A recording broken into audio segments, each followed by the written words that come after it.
Señora, tiene usted la palabra por 5 minutos. Madam Chair, committee members, excellencies, colleagues and leaders from New Zealand government and civil society here and online. Tēnā koutou, talawhalawa, greetings, bonjour. Thank you for this opportunity. The Human Rights Commission in Aotearoa is our national human rights institution with A status accreditation. With me today is legal advisor Brittany Peck.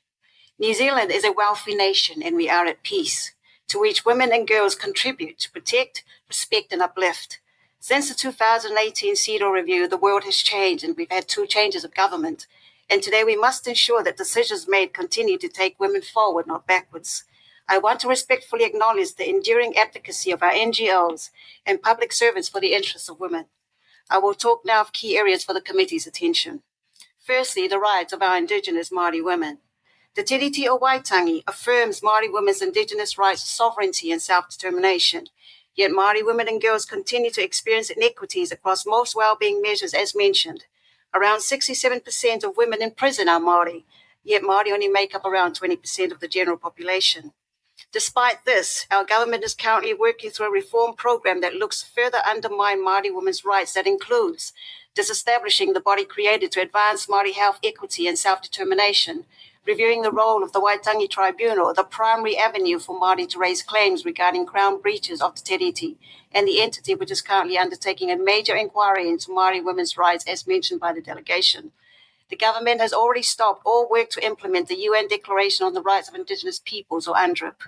We urge the committee, therefore, to recommend to government to strengthen legal and constitutional protection of Te Riti, take meaningful action to implement UNDRIP, ensure all law and policy reforms meet obligations under Te Riti and General Recommendations 39, and provide gender-responsive, culturally and trauma-informed services, including mental health support to women and girls in all places of detention and in accordance with the Mandela and Bangkok rules in prisons.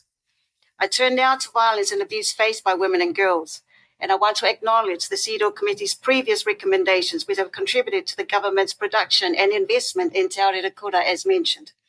However, there's been a recent reduction in funding to prevent and respond to sexual and gender-based violence. The government also entered a safety-focused regulatory review of online services and platforms before completion, despite an increase in targeted online attacks on women and girls in private and public life. This year, the report from the Royal Commission of Inquiry into Historical Abuse in State and Faith-Based Care was released. It revealed the grave extent of physical, psychological, and sexual abuse that took place, in some cases amounting to torture. Unmarried and pregnant women and girls were detained and exploited. While government is committed to designing a new redress system, survivors still have no immediate prospect of full redress, including compensation and rehabilitation.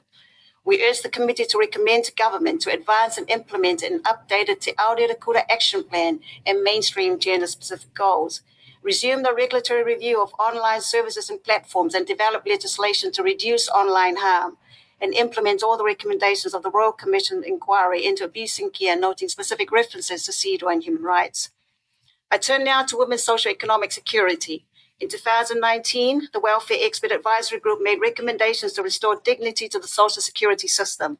Recommendations on indexing income support to wages and removing sanctions were progress, but have recently been reversed. The social security system still does not allow people to retain their individual income if they are viewed to be in a relationship in the nature of marriage. This creates risks for women and their dependents, such as financial entrapment and difficulties leaving violent or abusive relationships. In 2018, in-work poverty rates ranged between 9 and 12%. This figure would be higher today and substantially higher if the main income earner is a woman. For the year 2022 to 2023, 1 in 8 children in New Zealand lived in poverty, many with parents and caregivers in paid work. Pay discrimination, gender and ethnic pay gaps persist, as the delegation has mentioned.